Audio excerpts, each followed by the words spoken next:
in the world of sport, we have a problem. You know, when I was in the ashram living, I learnt a very important lesson. And that lesson was, think of yourself as a speck of dust on the ground. So you're not looking down on anyone, and you're learning from everybody. That's right. And the sum and substance of that was humility. Humility allows you to learn.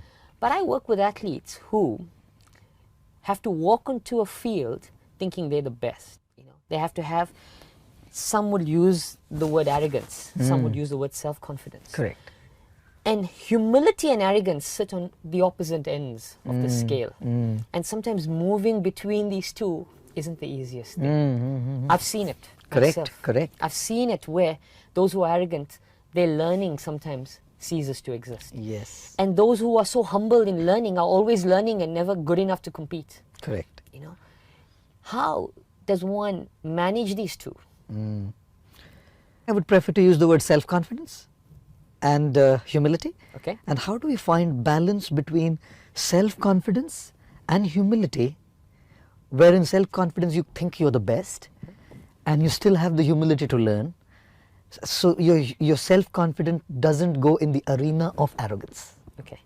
You know, so am I Yeah. kind of on the same page? Great.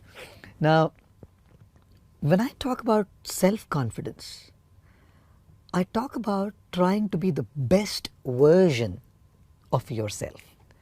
You know, we are constantly updating our apps. We are constantly updating our operating systems, whether it's an iOS or an Android. Yeah. And the updation of the apps or the operating systems means to bring the best versions of what exist. Yes.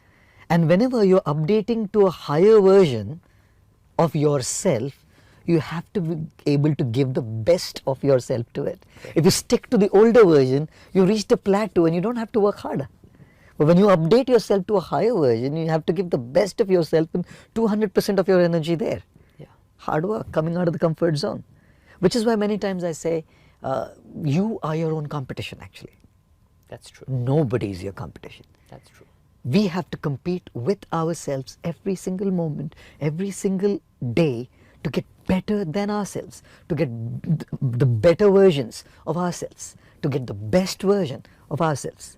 So when I talk about self-confidence, I talk about being the best version of yourself and having that full confidence that I can crack it. I can get there.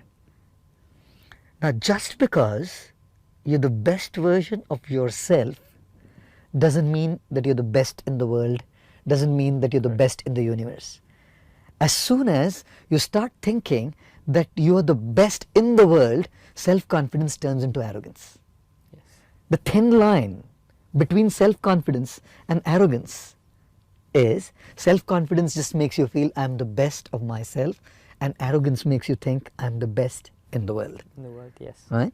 So when we are talking about humility, we're talking about keeping our minds, our hearts, and our consciousness open to learn Yes. from the people around us. Everybody has so much to offer. Only arrogance stops you from growth. If there's one thing that's the greatest enemy of self-growth, arrogance. Thinking that I've cracked it all, thinking I know it all, there's no room for improvement, there's no scope for enhancing my skills, greatest enemy of growth.